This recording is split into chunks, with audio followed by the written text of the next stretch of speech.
Bien, la última vez que nos vimos estuvimos hablando de la memoria.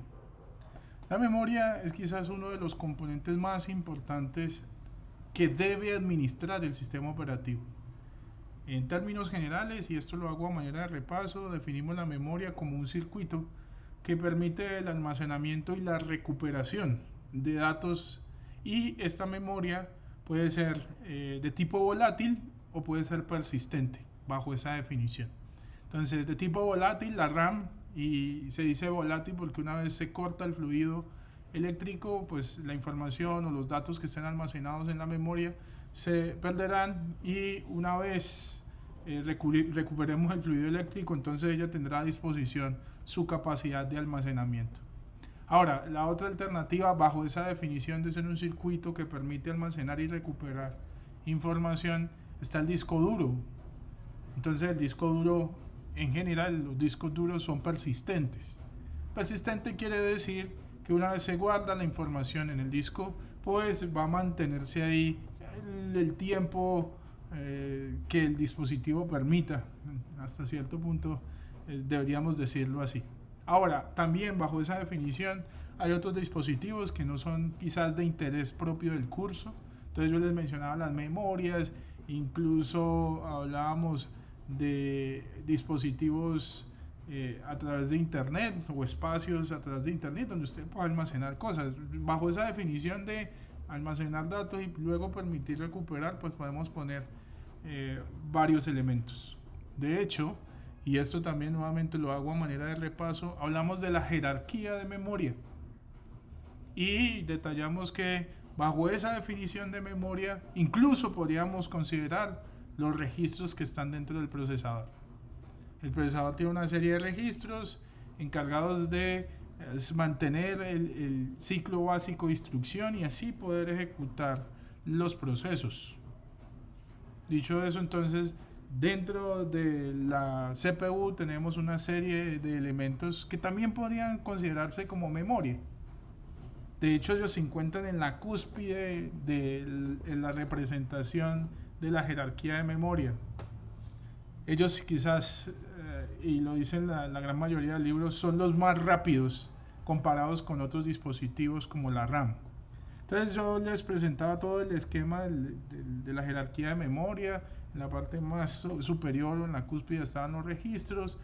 Luego teníamos las caché, que de hecho están construidas con registros, pero ellas tienen un propósito y es poder almacenar información dentro del procesador. Luego estaba la memoria principal, la RAM, y entonces a eso le llamábamos almacenamiento primario. Luego, a través del bus de datos estaba la conexión a la memoria RAM, y entonces, incluida la memoria RAM, ya teníamos un lugar donde almacenar información. Luego, también a través del módulo de entrada-salida y el bus de datos, teníamos conexión, por ejemplo, a otros dispositivos como el disco duro. Entonces, esto lo hago a manera de repaso. En esta sesión de clase continuaremos hablando de memoria, pero ahora generaremos, digamos, una conceptualización asociada a la memoria, una serie de definiciones que espero que ustedes comprendan y entendan. Luego hablaremos de cómo está particionada la memoria, cómo es que un proceso almacena su información, cómo es que le damos unos bloques de memoria en particular. Luego, y de manera muy explicativa, se mencionará lo que es la ubicación y la reubicación, y ya al final les recordaremos algunos conceptos asociados a la fragmentación.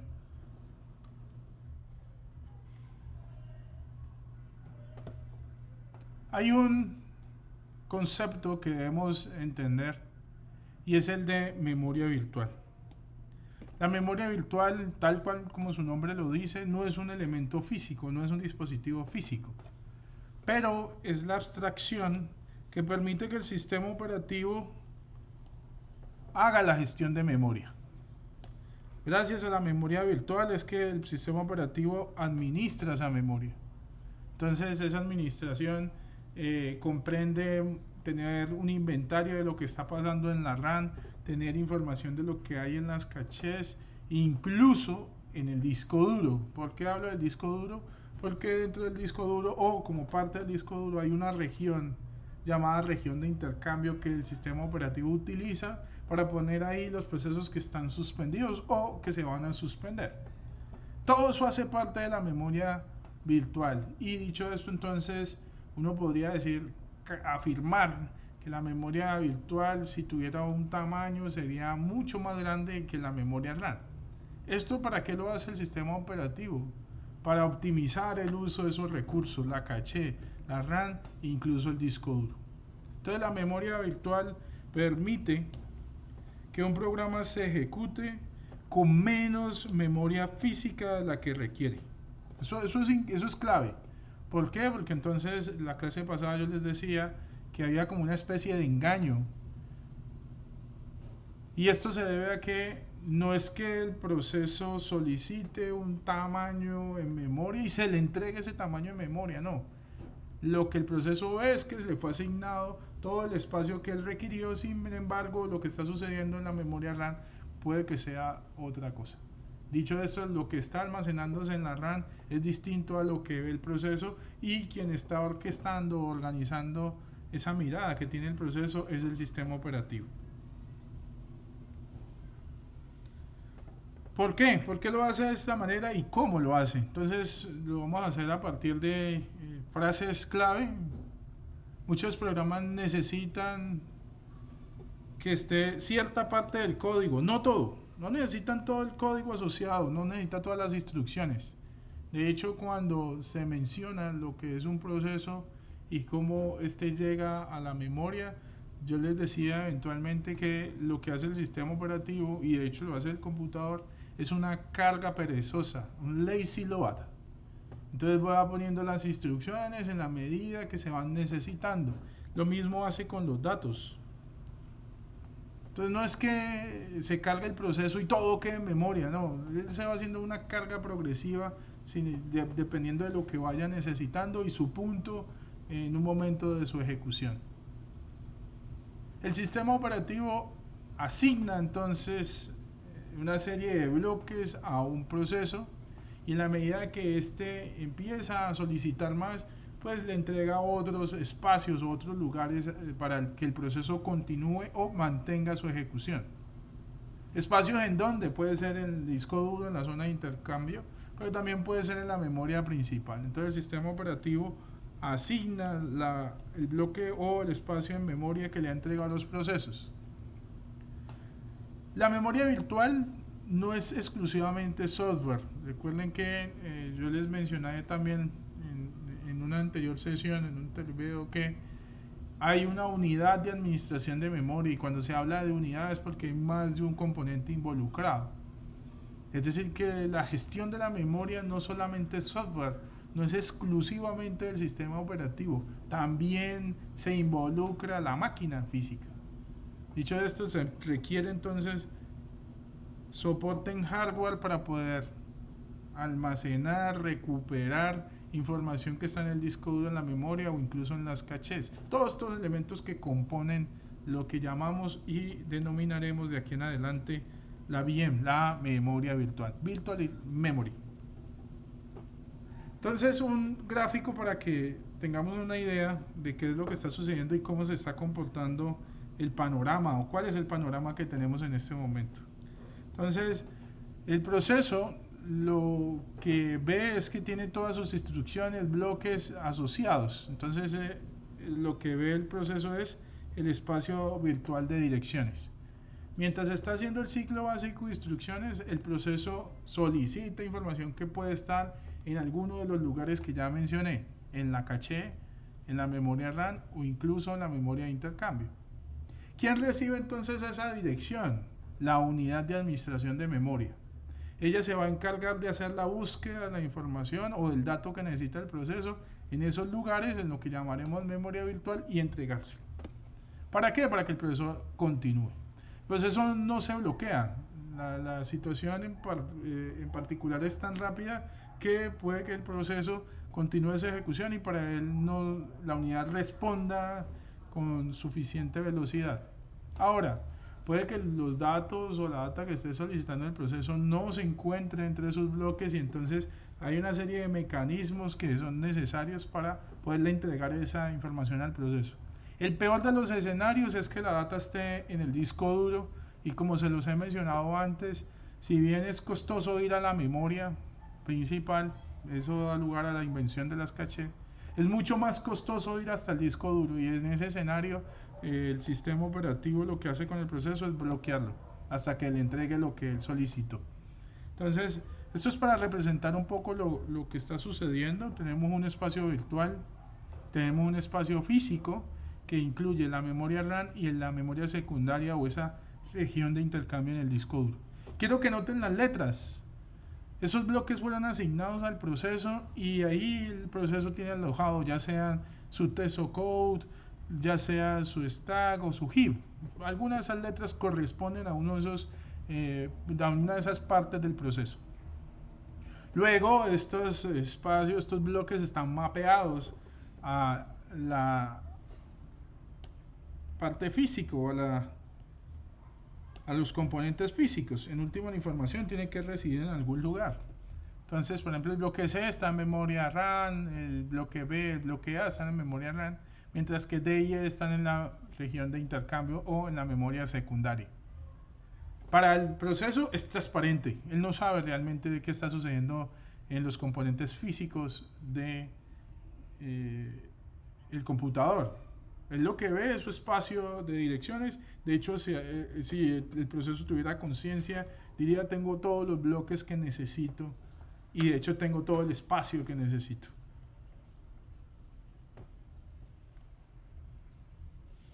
Cada proceso o programa en ejecución tiene su propio espacio de direcciones. Por eso antes habíamos dicho que los procesos se encuentran totalmente aislados. Ningún proceso sabe que hay otro proceso en memoria. Él lo que ve es sus bloques que le entregaron y asume que esa es toda la memoria que necesita, y si requiere más, pues le solicita eso al sistema operativo y él se encargará de buscarle un espacio, ya sea en RAM o en la región de intercambio. Durante el tiempo de ejecución, quien se encarga de hacer la ubicación, carga y búsqueda de los datos es la unidad de administración de memoria. La aplicación, y repito, esto lo voy a dejar por acá en color rojo, la aplicación, proceso o programa no ve nunca la memoria física de forma directa. ¿Para qué lo hace? Esto también podría pensarse como un mecanismo de protección. ¿Por qué? Porque es necesario. Porque si no, podríamos crear un proceso que invada la región o el espacio asignado a otro proceso. Y aunque esto puede suceder, digamos que el sistema operativo trata de evitar que ese comportamiento se dé. ¿Por qué? Porque este comportamiento podríamos pensarlo como una especie de virus. Usted tiene un programa en ejecución, luego hay otro programa que puede invadir los bloques de memoria. Si cambia el TESO code, cambia el comportamiento del proceso o de los procesos asociados a mi aplicación. Entonces, esto es una forma o un mecanismo de protección. Y también sirve para que el proceso no vea qué tanta memoria hay. ¿Quién tiene que hacer la gestión entonces del sistema operativo? Y le dejamos esa responsabilidad al sistema operativo a través de la unidad de administración de memoria. ¿Qué está sucediendo entonces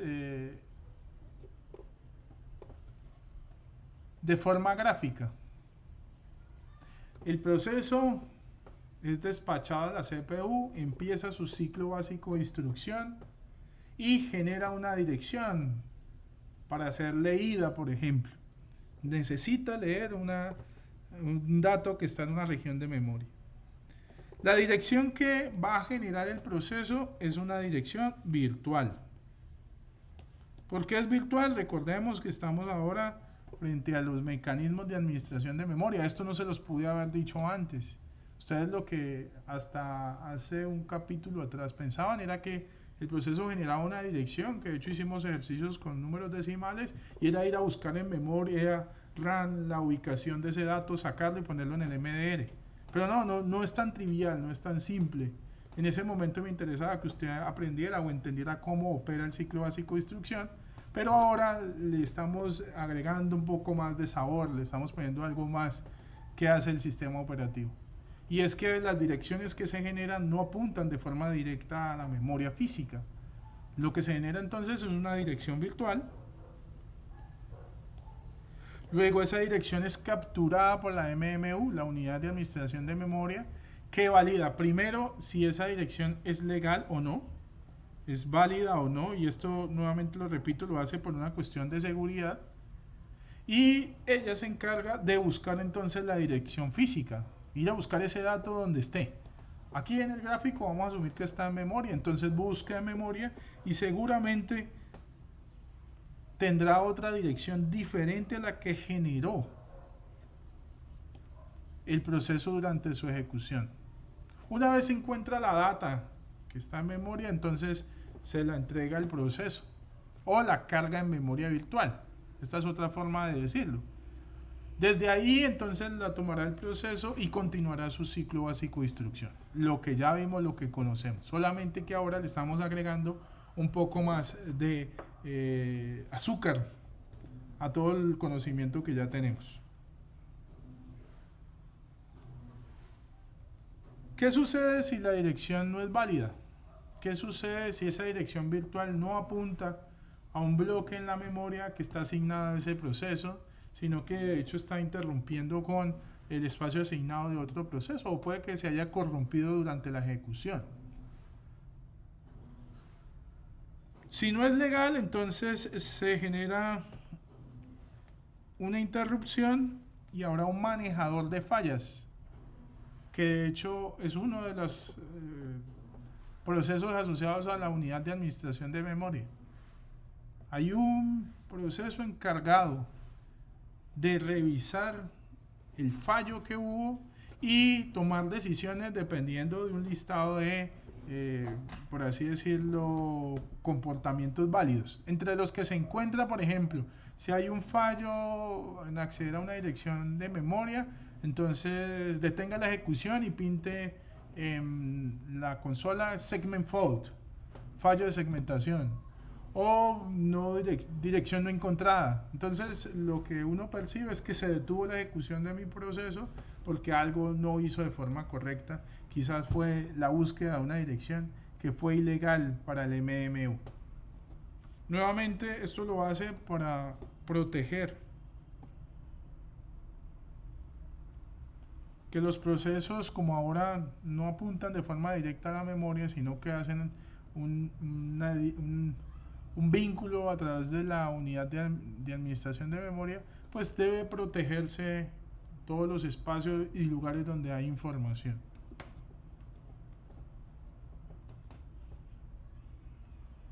Algunas definiciones que debemos tener desde ya, algunos conceptos.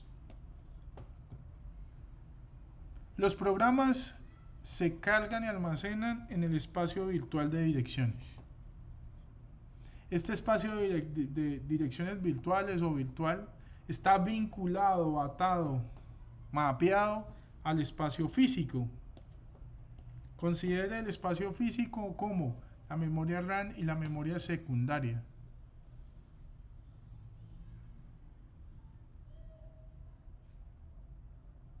La unidad de administración de memoria se conoce como unidad porque no solamente es software, también hay una parte en hardware. Usualmente tiene que ver desde las cachés hasta la memoria secundaria. Cada proceso ve su espacio de direcciones virtuales y por eso uno puede decir y asegurar que ningún proceso se da cuenta que hay otros en ejecución. Quien se da cuenta que hay otros procesos en ejecución es el sistema operativo a través de la unidad de administración de memoria. Algunos conceptos que ustedes deben tener en cuenta. Continuamos con la parte conceptual. Los conceptos son clave para podernos entender de aquí en adelante. El primer concepto es el de marco. En algunos libros lo conocen como marco de página. es, compañeros, el bloque de tamaño más pequeño de longitud física que reside en la memoria física, es decir, en la memoria RAM. Repito, un marco, primero, es de longitud fija y es la unidad más pequeña que encontramos en la memoria física, en la RAM. ¿Qué hace entonces el sistema operativo? Más adelante lo mencionaré. Vincula estos marcos de la memoria física con algo llamado páginas, que es la siguiente definición. Entonces ahí en la diapositiva, en la parte derecha, hay un gráfico para que lo tenga así de manera visual. Esa es una representación de las tarjetas RAM o de las tarjetas de memoria que puede tener un computador, tanto laptop, es decir, portátil, como de escritorio. ¿Cómo está dividida internamente la memoria RAM? En marcos. El segundo concepto que vamos a ver es el de página. Yo trato de que no se confundan entre los dos. Recuerden, el marco, algunos libros también le llaman marco de página, pero lo vamos a llamar simplemente marco. Y el otro concepto es el de la página, o página de memoria, o página virtual. Todos estos nombres corresponden a lo mismo. Y ojo, es un bloque de longitud fija, muy similar a lo que es un marco, de longitud fija, contiguo, pero este ya no reside en la memoria RAM, sino que reside en la memoria virtual. Eso hace la diferencia. Ambos son bloques de longitud fija, contiguos, pero uno reside en la RAM y otro reside en la memoria virtual. Dependiendo del esquema de particionado, ya los veremos más adelante, uno puede decir que una página está mapeada a un marco, pero esto no es obligatorio. De hecho, es habitual que una página agrupe varios marcos. Por ejemplo, yo le digo, tengo una página de 5 marcos y cada marco almacena 1 kilobyte. Entonces, vamos avanzando primero en la conceptualización. Más adelante iremos aumentando, digamos, el propósito de estos conceptos. Bien, ya tenemos 2 de los 3 que aparecen acá. Marco está vinculado con la memoria RAM, página con la memoria virtual, y tenemos otro concepto que es el de segmento. Los segmentos son bloques de longitud dinámica. Este es diferente a los dos que ya he mencionado. Un segmento es un bloque de longitud dinámica. Al ser dinámica quiere decir que puede tener diferente tamaño. También no quiere decir que sea contiguo, pero que reside en la memoria secundaria, en el disco duro. Para trasladar segmentos a marcos hay un proceso llamado paginación. Es convertir ese segmento, un bloque de tamaño dinámico variable, en bloques de tamaño fijo. Y entonces el sistema operativo se encarga de hacer esto. ¿Por qué lo hace? ¿Por qué tiene que hacerlo de esa manera? Recordemos que cuando se saca información del disco duro, esa información no va de forma directa a la CPU, sino que se almacena preliminarmente, previamente en la RAM. Si la RAM está dividida en marcos, entonces la paginación es necesaria, porque ese segmento tendrá que dividirse y almacenarse en la memoria, los datos que están en ese segmento. Entonces a ese proceso se le conoce como paginación.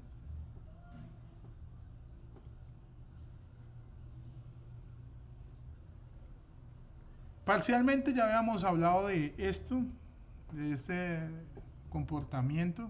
De hecho, yo les había mencionado otro mecanismo, es el mecanismo inverso, es decir, tengo unos segmentos y quiero enviar esto al disco duro. Por ejemplo, yo les decía en clase, un proceso tiene entre 3 y 7 estados. Y si no son 3 ni 7, 5. Del esquema de 7 estados, hay 2 que mencionan que un proceso puede estar suspendido. listo suspendido o bloqueado suspendido. ¿Qué es eso de suspendido? Que el proceso sale de la memoria, completa o parcialmente, y va a la memoria de intercambio, lo envía al disco duro. Ese mecanismo de saco datos que están en la RAM y los envío al disco duro, dándose cuenta ahora de cómo se almacena la información, se conoce como swapping, intercambio en inglés. Entonces hay un mecanismo inverso a este. Si saco datos que vienen de la memoria hacia el disco duro, estoy hablando de intercambio, swapping. Pero si lo que estamos haciendo, o está haciendo en este caso el sistema operativo, es sacar datos del disco duro y enviarlo a la RAM, estamos hablando de paginación, paging. Los segmentos corresponden de forma natural a las divisiones que tiene un programa en ejecución. Esto no se los pude haber dicho antes. De hecho, yo siempre lo he mencionado de como cuántas son las partes de un proceso, y decir que él está en memoria redundante, ya ustedes conocen por definición que es un proceso. Y decían eventualmente en clase 3, entonces teníamos el TSOCode, el stack y el heap. Pero esos tres elementos, señores, son segmentos, y ese es su nombre: el segmento stack, el segmento heap y el segmento text o code. ¿Por qué son segmentos? Porque algunas de estas partes serán enviadas completamente al disco duro o podrían ser recuperadas desde el disco duro. Espero que esté siguiéndome. Hay un programa, está instalado en su computador, está dormido ahí en el disco duro, pero empieza su ejecución. ¿Qué es la información que va a salir del disco duro? Van a salir bloques de longitud dinámica, de tamaño variable, y entonces ahí surge efecto la paginación, porque para cargar el TSOCode inicialmente eso eran segmentos, luego se convierte en una serie de marcos en la RAM. Cuando se habla entonces de las partes de un proceso, uno debería decir los segmentos de un proceso: el segmento TSOCode, el segmento stack y el segmento heap.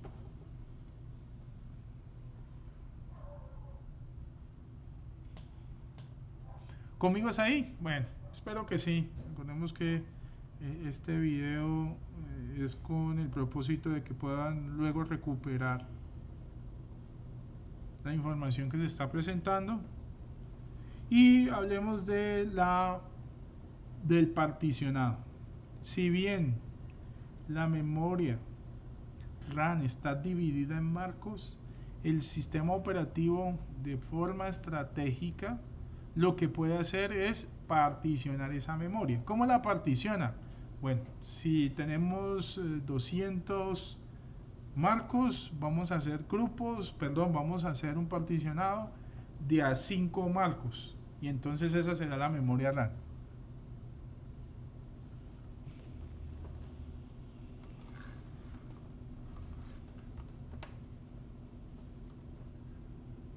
Un primer particionado se conoce como particionado de longitud fija, y entonces todas las divisiones de la memoria RAM tendrán el mismo tamaño y de hecho agruparán la misma cantidad de marcos.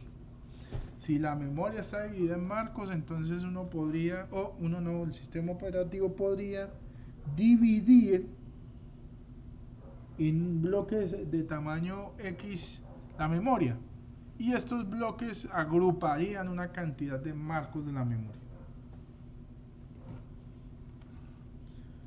Es común que en este particionado también los pedazos, los bloques,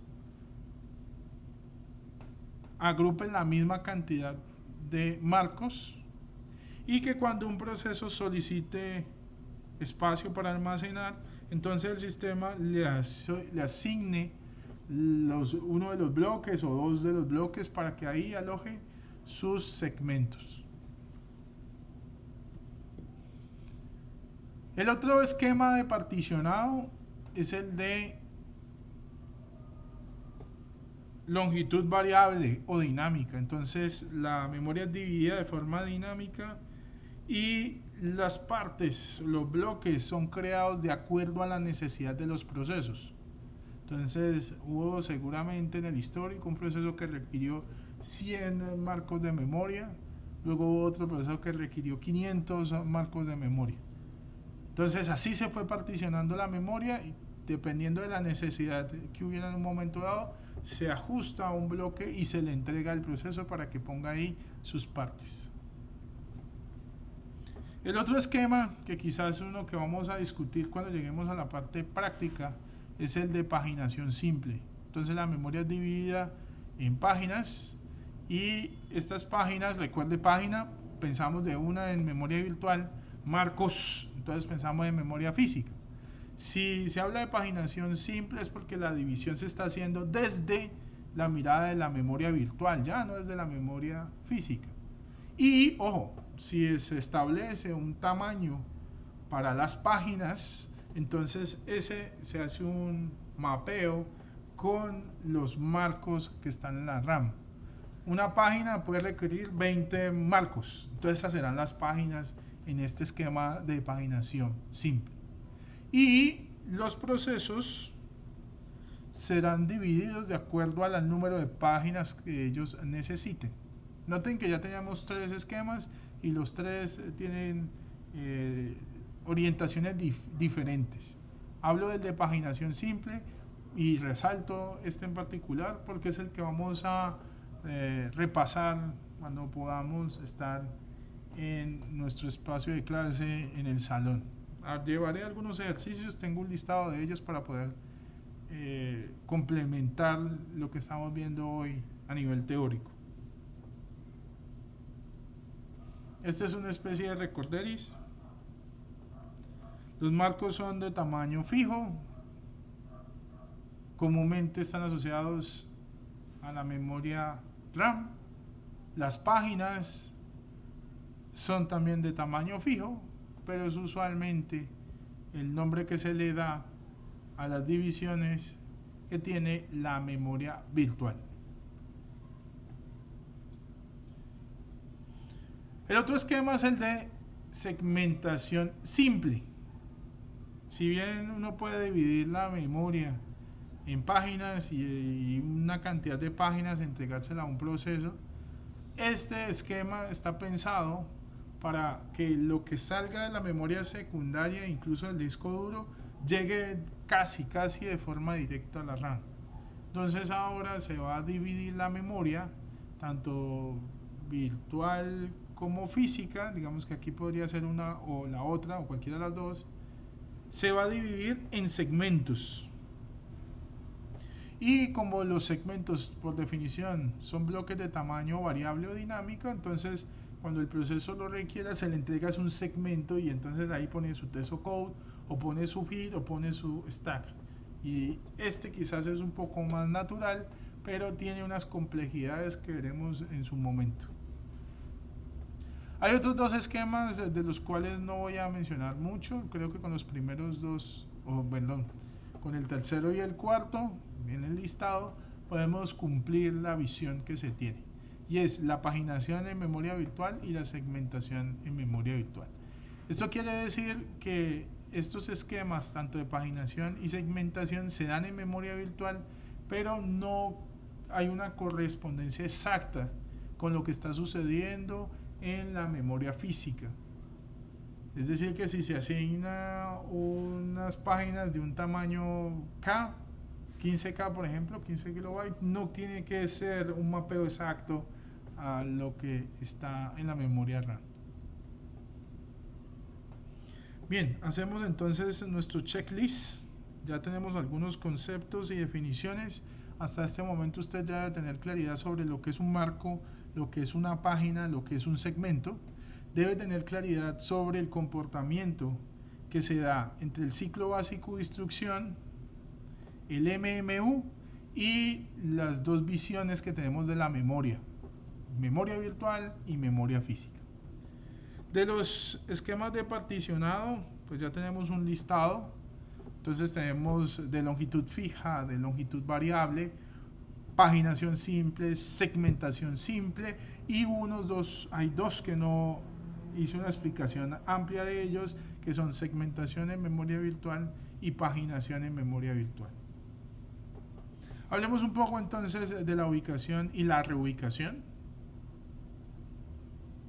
Estos procesos están pensados para responder al comportamiento de si un proceso está en la memoria, independiente de su particionado y de los marcos y de las páginas, y tiene que ir a la zona de intercambio, es decir, va a salir de la memoria, irá al disco duro. La pregunta que se resuelve con estos esquemas es: ¿será que ese proceso tiene que ir a la misma región de la memoria que se le fue asignada inicialmente? Y entonces aquí veremos algunos esquemas. Hay unos que permiten el intercambio y la paginación. Recuerde que, y esto lo hago a manera de salvedad, espero que en este punto usted todavía esté concentrado escuchando el video o escuchando la clase y reconozca o identifique que yo mencioné un proceso llamado paginación, pero luego al involucrar el concepto de página también se habla de la paginación simple, y son dos cosas diferentes. Entonces hay un proceso llamado paginación y es sacar la información del disco duro que está dividida en segmentos y llevarlo a la memoria RAM, que está dividida en marcos, que es un proceso contrario o inverso al de intercambio. Y es: yo tengo datos en la RAM que está dividida en marcos y tendrá que llevarse al disco duro. Bien, continúo entonces hablando de la ubicación y reubicación. Para nosotros que tenemos alma de programadores, por lo general no nos interesa dónde quedará o dónde se almacenará el programa una vez empiece su ejecución. A pocos les interesa eso, pero quienes conocen digamos esta conceptualización que les estoy presentando hoy, puede hacer incluso mejoras en el código y en la forma en que usted programa. Bueno, hay una dependencia, hay unas condiciones. Lo común es que como programadores nos interese muy poco lo que va a suceder en la memoria cuando ya empiece la ejecución de nuestros programas. El proceso puede o no ser intercambiado. Esa es una de las preguntas que surgen.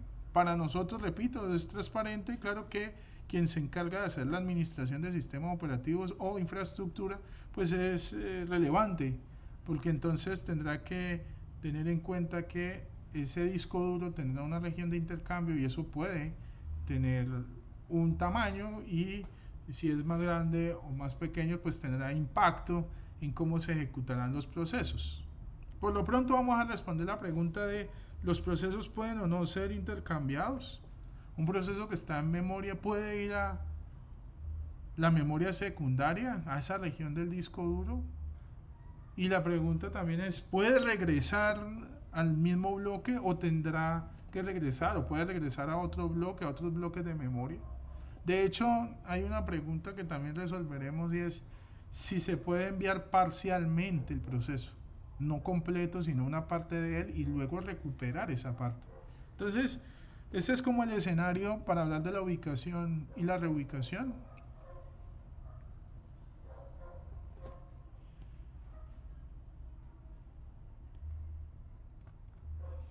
Ahí están los comentarios, he resaltado las preguntas que estoy haciendo. Ya dentro de poco vamos a empezar a resolverlas. Y en la parte derecha, mientras estaba hablando, se iba construyendo algunos conceptos clave que usted ya debe tener desde el anterior capítulo. Entonces el proceso, la mirada que nosotros tenemos en este momento. Todo proceso tiene su Process Control Block. Tiene un bloque donde guarda la información de qué tanto ha avanzado en sus instrucciones. Tiene asociado un heap, tiene asociado un stack, y de hecho hay un espacio en blanco para poder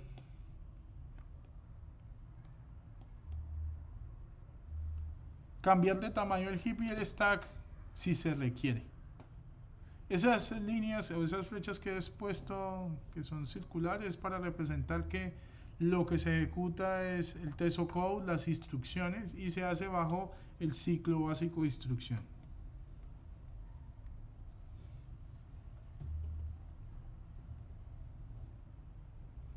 Vamos a hablar de 3 mecanismos.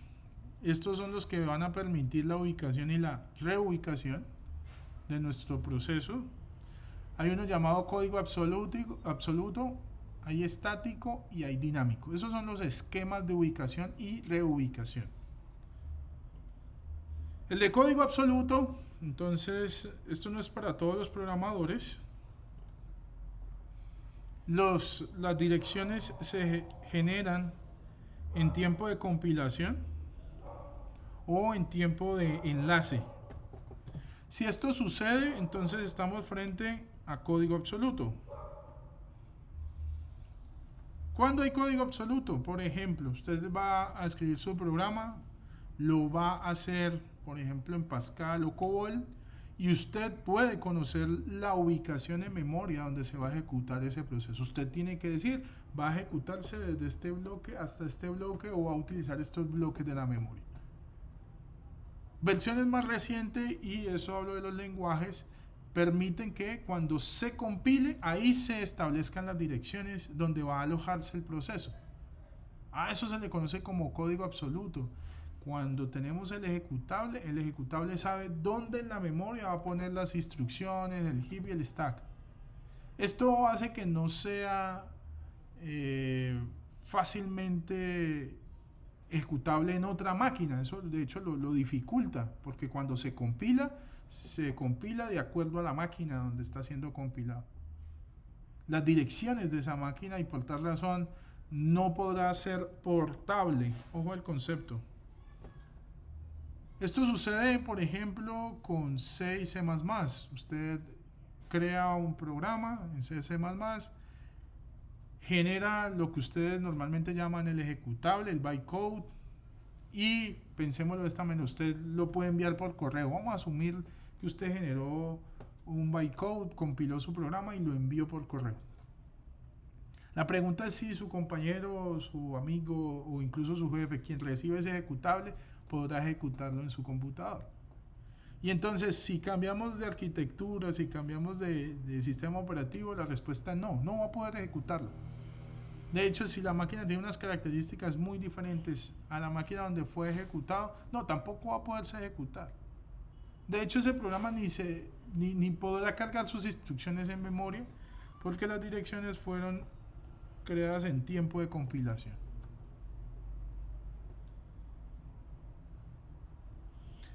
Respondemos una de las preguntas. Si estamos frente a código absoluto, ¿será que se puede hacer intercambio?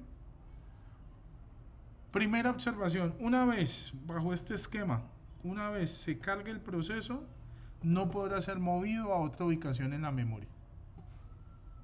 Entonces empezó su ejecución, se alojaron las instrucciones en la memoria RAM y no va a poder ser movido a otro lugar. La segunda es, sí es posible que haya intercambio, pero cuando se haga la paginación, es decir, llevamos el proceso o el sistema operativo lleva el proceso que está en memoria secundaria, en el disco duro, a la memoria RAM, entonces tendrá que hacerlo en la misma ubicación, no podrá cambiar nada.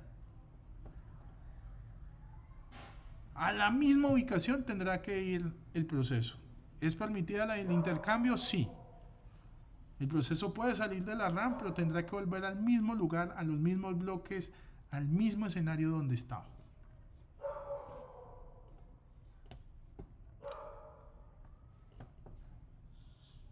El otro esquema de ubicación y reubicación es el estático. Y entonces, ojo, porque entiendo que algunos de nosotros llega el curso, por algunas horas devuelve en C y en C++, pero realmente no sabe o no comprende o comprende parcialmente todo lo que está sucediendo en medio. Entonces, pongamos un quit a esta parte de la clase, a este material. Si la ubicación y la reubicación es estática, entonces primera observación, damos respuesta. El proceso no podrá ser movido a otra ubicación de la memoria, esto es estático.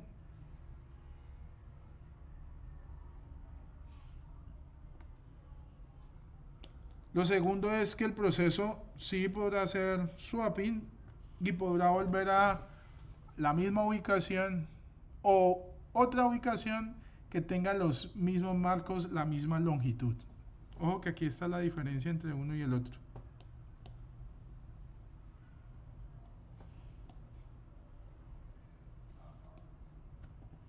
Entonces revisemos rápidamente qué está sucediendo. Usted ha creado su código.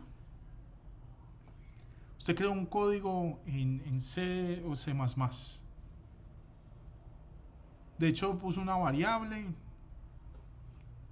creó otra variable llamada ivar. De hecho, hay una función llamada f. De hecho, también tiene otra función llamada hola mundo. Luego, el primer paso después de tener el código en C++ es compilarlo. Cuando usted lo compila, lo que se hace es una transformación a algo llamado código objeto, un código que pueda entender la máquina. Eso es el proceso de compilación. Tomo un lenguaje y lo convierto en otro. Ahora, el código o el lenguaje que usted utiliza seguramente es un lenguaje de alto nivel. Luego, el código objeto es para la máquina. Una vez empieza la ejecución, sucede otro paso llamado enlace. Y quiero que noten que cuando se piensa en la ubicación y reubicación estática, las direcciones cambian. Es decir, este ejemplo y estos gráficos están pensados para la ubicación y reubicación estática. Cuando se compiló, entonces teníamos la instrucción store, add, load y tenían asociadas unas direcciones de la memoria. Cuando se enlaza, es decir, llega a la memoria virtual, las direcciones se ajustan a la memoria virtual. Esa operación de enlace que hace el sistema operativo es para poder ubicar las instrucciones en la memoria virtual. Luego hay otro paso llamado loader o carga, que permite que ciertas instrucciones de ese proceso vayan a la memoria RAM. Y ya, ahí estaría cargado su proceso y está en estado listo para ser ejecutado si no hay otro proceso ya en ejecución. Miren todo lo que sucede cuando usted hace la ejecución de un programa, por ejemplo en C++, escribe el código, se compila, se enlaza y luego se carga. Y durante cada paso hay una modificación de las direcciones. No del código, no, el código sigue siendo store, add, load.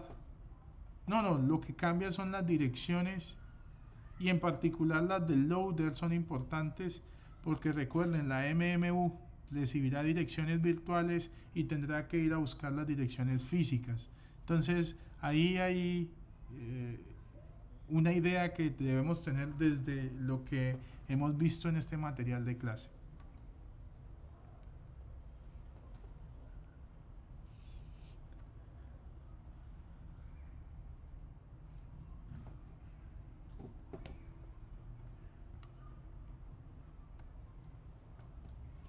El tercer esquema de ubicación y reubicación es el dinámico. Y en este en particular, las direcciones son generadas en tiempo de ejecución. Es decir, no se generan las direcciones mientras se compila o no se tienen en cuenta mientras se compila. Es en tiempo de ejecución donde las direcciones tienen sentido. Cuando el proceso está siendo ejecutado, las direcciones pueden cambiar en un momento dado, se ajustan. Lo que hace en términos de operación este tipo de ubicación y reubicación lo hace diferente a los otros es que se manejan referencias. Hay una tabla que debe consultar el sistema operativo donde están las referencias. Entonces una vez más, y voy a hacerlo de forma gráfica para que comprenda un poco esta explicación, y es, tenemos nuevamente el código.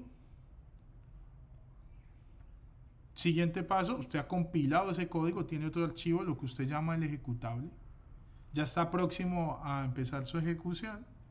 Pero ojo, cuando empieza la ejecución se alteran las direcciones.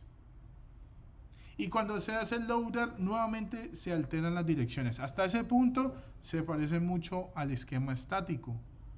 Las direcciones cambian en la medida que va ubicándose en la memoria virtual o en la RAM. Ahora, hay algo importante que está sucediendo que hace que sea diferente a lo que ya vimos. Y es que se utiliza un esquema de mapeo de direcciones. Es decir, tenemos como una especie de tablita donde aparecen las direcciones y cuáles de esas direcciones están vinculadas con lo que está sucediendo en la memoria virtual. Entonces notemos que de forma gráfica lo he representado. Ese bloque azul que está en memoria virtual puede estar dividido en varios lugares, disperso en lo que se representa en este caso como la RAM. ¿Cómo sabe entonces el sistema operativo en qué lugar, en qué parte de la memoria RAM está la función? Cuando la solicite el proceso en la memoria virtual, a través de esa tabla de direcciones, la tabla de mapeo de direcciones. Antes de irme quiero hacer un comentario y es respondiendo a las preguntas. ¿Se puede hacer entonces intercambio? Ya vimos que en los esquemas en todos sí se puede hacer intercambio, pero hay unos que tienen unas restricciones. Este en particular, que es el que utilizan los sistemas operativos de hoy, los modernos, permite que se haga intercambio, pero no de todo el proceso, sino parcialmente de él. Entonces podemos enviar la función si nos está requiriendo, podemos enviar parte de las instrucciones a memoria de intercambio, incluso se puede hacer carga perezosa. ¿Por qué? Porque lo que se está vinculando en memoria virtual no es todo el código, sino parte de él y se hace a través de el mapeo de direcciones. Esa tabla se convierte en el elemento clave para saber qué cosas están en memoria RAM, qué cosas están en memoria secundaria o incluso qué cosas no se han cargado. El sistema operativo y la MMU entonces revisan la tabla y a través de ella se dan cuenta cuáles de esas partes del proceso están cargadas o en qué lugar están cargadas. Tenemos entonces nuevamente repaso rápido, unos conceptos y unas definiciones. Ya a este punto ustedes saben qué es un marco, qué es una página, qué es un segmento. También debe tener capacidad de explicar lo que es la paginación como mecanismo, como operación que hace el sistema operativo y el intercambio que es el proceso contrario. También debe ser capaz de explicar cuáles son los esquemas o listar los esquemas de particionado de la memoria, particionado fijo, particionado dinámico, paginación simple, segmentación simple. Y dos que mencioné parcialmente, que son la paginación en memoria virtual y la segmentación en memoria virtual. La ubicación y reubicación responden a unas preguntas puntuales y es qué sucede con el proceso que está en memoria y que debe ser intercambiado, debe ser enviado a la región de intercambio. Entonces tenemos tres esquemas: código absoluto, y a pesar de que permite el intercambio, una vez el proceso se carga en memoria, tendrá que mantenerse ahí siempre, en esos bloques que le fueron asignados. De hecho, esos bloques están creados o pensados desde el tiempo de compilación. El otro esquema es el estático, muy similar al de código absoluto. Tendrá que ir a una región de la memoria, pero una vez ahí no podrá moverse dentro de la memoria. ¿Se permite el intercambio? Sí, pero una vez el proceso regrese, tendrá que hacerlo a ese mismo lugar. Dinámico. Este cambia un poco comparado con los dos anteriores. Se va a asignar un bloque de memoria, pero este bloque de memoria quedará descrito en algo llamado tabla de direcciones o tabla de mapeo de direcciones, y entonces podemos ahora hacer intercambio no de todo el proceso, sino de parte del proceso. Fragmentación externa e interna. Hay dos tipos de fragmentación. Este es el último tema que mencionaré en esta clase. La clase pasada o en videos pasados se mencionaron algunos algoritmos de asignación de memoria. Primer ajuste, siguiente ajuste, mejor ajuste y peor ajuste. Ahí habrá su momento para hacer algunos ejercicios de estos esquemas. Ninguno de esos algoritmos es perfecto. De hecho, esos algoritmos que estudiamos en el curso son de índole académica, porque hay otros más robustos, modernos y demás, pero son la base constitutiva.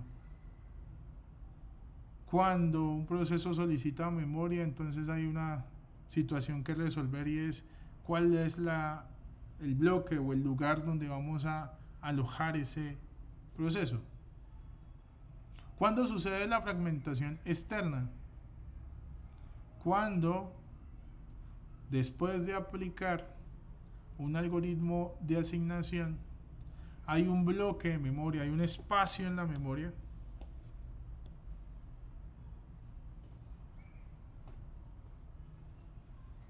que no es utilizado porque los procesos requieren más espacio del cual el proceso cuenta. Entonces, un ejemplo, en la parte derecha tenemos la memoria. Esta memoria ha sido particionada de forma dinámica. Ustedes ya deben saber a qué me refiero con ese concepto de particionado dinámico. Y entonces tenemos un listado de procesos y vamos a utilizar, por ejemplo, primer ajuste.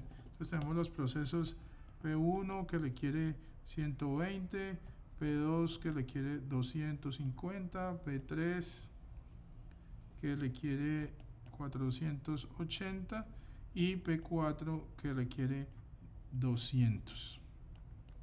Entonces, si utilizamos el algoritmo primer ajuste, first fit, que es uno de esos algoritmos que ya hemos mencionado, lo que hace entonces el computador es, el proceso P1 acaba de solicitar 120 unidades de espacio en memoria. ¿Cabe en el primer bloque, en el bloque 1? No. ¿Cabe en el bloque 2? Sí, y ahí ubicará entonces a P1.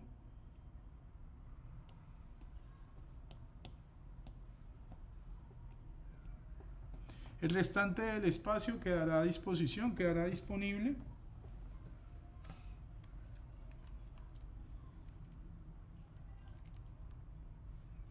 Y entonces hablemos del proceso 2. El proceso 2 requiere de 250 unidades. En el bloque 1 no hay espacio suficiente. En el bloque 2 hay 380. Aquí puede alojar o asignar el proceso 2. El proceso 3, bajo este algoritmo, requiere 480. Entonces en el bloque 1 no hay espacio suficiente. En el bloque 2 tampoco habrá espacio suficiente. Ya tenemos 130.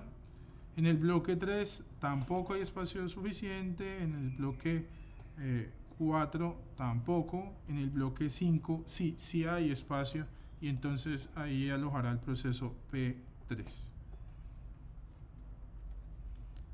Ahora, el proceso P4 requiere 200 unidades. Estamos utilizando el algoritmo first fit. En el bloque 1 no, en el bloque 2 no, en el bloque 3 sí hay espacio suficiente y asigna ahí el proceso 4. Esto también lo hago a manera de repaso para que recordemos un poco el algoritmo first fit o primer ajuste, que está encargado de la asignación de los bloques de memoria a los procesos. Y note que si se afirma que los procesos, los que están en pantalla y todos los que lleguen de aquí en adelante, requieren más de 100 unidades de espacio, entonces este bloque puede no utilizarse nunca. Si requieren más de 100 mis procesos, ese bloque no se utilizará y tendrá que concebirse como fragmentación externa. Son bloques de la memoria completos que no están siendo utilizados porque los procesos requieren más tamaño que el que este tiene. El otro concepto que hay es el de fragmentación interna. Y este hace referencia a los bloques, al espacio que queda dentro de cada bloque que ha sido utilizado. Esto lo hace diferente. Fragmentación interna hace referencia al espacio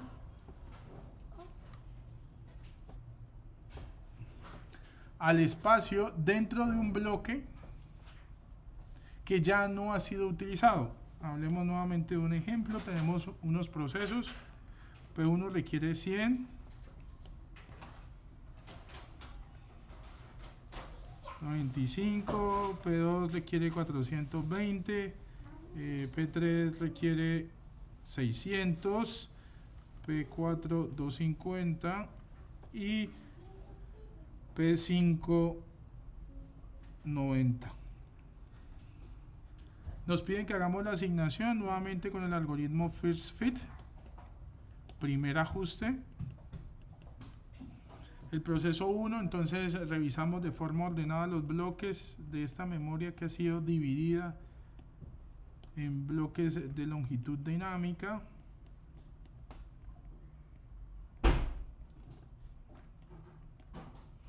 P1 entonces será asignado al bloque 1. P2 no habrá espacio suficiente en el bloque 1 para alojarlo. P1, P2, P3 requiere 600, en el bloque 1 no hay espacio, en el bloque 2 no hay espacio, en el 3 ni en el 4. Entonces tendrá que asignar en el bloque 5, P4 en el bloque 3 y P5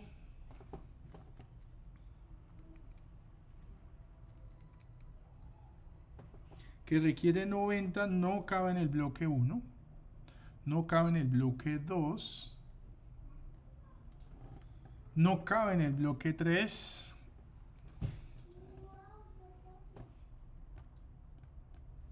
Entonces la pregunta aquí es, ¿cuál es la fragmentación interna? Entonces es el espacio que no ha sido utilizado en cada uno de los bloques. Por aquí hay un espacio que no ha sido utilizado, que de hecho espero todos estén entendiendo cuál es ese espacio, a diferencia que entre 95 y 100. Por acá también hay otro espacio que no ha sido utilizado.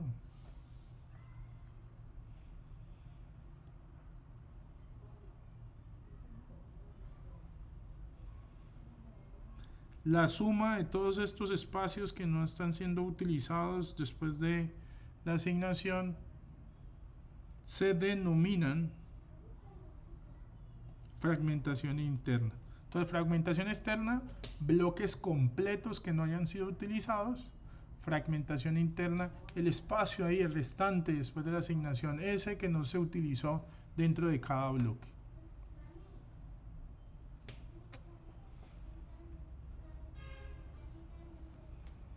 Bien. La memoria, entonces, de aquí en adelante debemos pensarla como una serie de bloques. Estos bloques, si no hay una partición o si no ha sido particionada, la memoria RAM normalmente tiene marcos. Esos marcos son de longitud fija. Si ha sido particionada, entonces ese particionado agrupa una serie de marcos. Y pensémoslo de esta manera. ¿Cómo me ubico entonces en la memoria RAM? En la memoria RAM, cada uno de esos marcos tiene una dirección asociada. Esa dirección habitualmente se describe en hexadecimal. Y dependiendo del tamaño de la memoria, entonces se almacenará ahí la data o el dato. Por cada dirección tendré un dato asociado. Si la memoria ha sido paginada de manera simple, paginación simple, recuerde que uno es el mecanismo de llevar un segmento a la memoria RAM, se conoce como paginación, ese procedimiento, ese mecanismo, y el otro es el particionado. ¿Por qué se llaman igual? Uno es porque permite que un segmento se divida en páginas o marcos de página, y el otro es porque la memoria ha sido paginada, y entonces la pregunta es qué tan paginada o cómo ha sido paginada. Entonces en este caso la misma memoria que inicialmente no estaba particionada ahora ha sido particionada en páginas, 3 páginas. ¿Qué tiene cada página? Pues cada página agrupa una serie de marcos. Y la dirección o la forma de encontrar la información en la memoria cambia. Ya no cumple la idea de una sola dirección. Ahora, las direcciones tendrán el número de página y el desplazamiento dentro de esa página. Cuando se establece un esquema de particionado, es importante indicar que las direcciones cambian su formato. Si mi memoria ha sido dividida en páginas, entonces ahora las direcciones están compuestas de número de página y qué tanto me voy a mover dentro de cada una de las páginas. Por definición, las páginas tienen longitud fija y eso es a favor, porque si la memoria ha sido dividida, por ejemplo, en 3 páginas, uno podría establecer cuántos marcos acoge cada una de las páginas. El otro esquema que vamos a mencionar, el de segmentación. Los segmentos son de longitud variable, no estamos obligados a que tengan el mismo tamaño, pero también hay que decirlo, las direcciones cambian. ¿Cambian ahora en qué sentido? Necesitamos un número de segmento y el desplazamiento dentro de ese segmento. Estos son los esquemas que vamos a utilizar para la parte práctica, para los ejercicios. Particionado simple o básico o directo, donde no hay una división per se. El otro es el de paginación y el de segmentación. Conceptos clave. Una página puede agrupar varios marcos o un segmento puede agrupar varios marcos también, pero la diferencia entre uno y el otro es que la paginación es de longitud fija y por lo general la memoria agrupa la misma cantidad de marcos por página, son de longitud fija, mientras que en la segmentación los bloques, los segmentos pueden tener longitud diferente. Bien, señores, este ha sido nuestro video para continuar con la parte teórica asociada a la memoria. Hay varios elementos prácticos que debemos considerar en clase. Espero que nos podamos encontrar en las próximas semanas para poder cumplir esa tarea de vincular la parte teórica con la práctica, y espero también poder cumplir con ustedes esa parte teórica que nos falta, el capítulo referente al módulo de entrada-salida.